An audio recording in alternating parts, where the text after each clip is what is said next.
తెలంగాణలో కేవలం పోలీసు రాజ్యం మాత్రమే నడుస్తుంది. ప్రత్యేకించి నల్గొండ జిల్లాలో ఇక్కడ ఉన్న మంత్రులు రైతులకు నీళ్ళు ఇవ్వలేక, కరెంట్ ఇవ్వలేక, ఎరువులు ఇవ్వలేక, ప్రజల నుంచి వస్తున్న ప్రశ్నలకి సమాధానాలు చెప్పలేక కేవలం పోలీసులను అడ్డం పెట్టుకొని పరిపాలన చేస్తున్నారు. టీఆర్ఎస్ కార్యకర్తల పైన, నాయకుల పైన, సోషల్ మీడియా యాక్టివిస్టుల పైన, ఆఖరికి ఎవరైనా గ్రామంలో యూరియాలో లైన్లో నిలబడ్డ వాళ్ళని చూపిస్తూ ఒక వీడియో పెడితే కూడా పోలీసులను దూలి పిలిపించి అరెస్టులు చేయించి భయపెట్టించి రాజ్యాన్ని నడపాలనుకుంటున్నారు.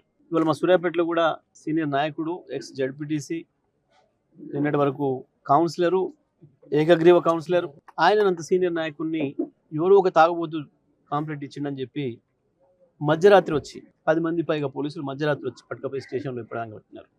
ప్రజలు పెద్ద ఎత్తున తరలి వచ్చి, మహిళలు మొత్తం ఊరు మహిళలందరూ కదిలి వచ్చి స్టేషన్ ముందర కూర్చుంటే ఇవాళ ప్రజల ఒత్తిడికి భయపడి మళ్ళీ వదిలిపెట్టారు. ప్రజా ఉద్యమాల ద్వారానే నాయకుల్ని, కార్యకర్తల్ని కాపాడుకోవాలి తప్ప ఇక అంతకు మించి మార్గం లేదు అనేది ఇవాళ మనకు స్పష్టంగా కనబడుతుంది.